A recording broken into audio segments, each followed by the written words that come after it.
മൂന്നെണ്ണം കേട്ടോ, മൂന്നെണ്ണം.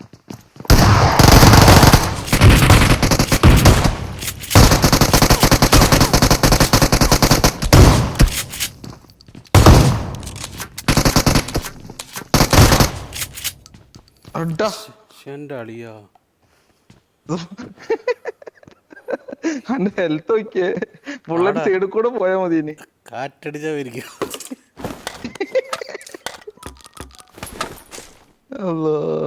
ഒരു ബൂമുണ്ടായിരുന്നു, ചായായിരുന്നു.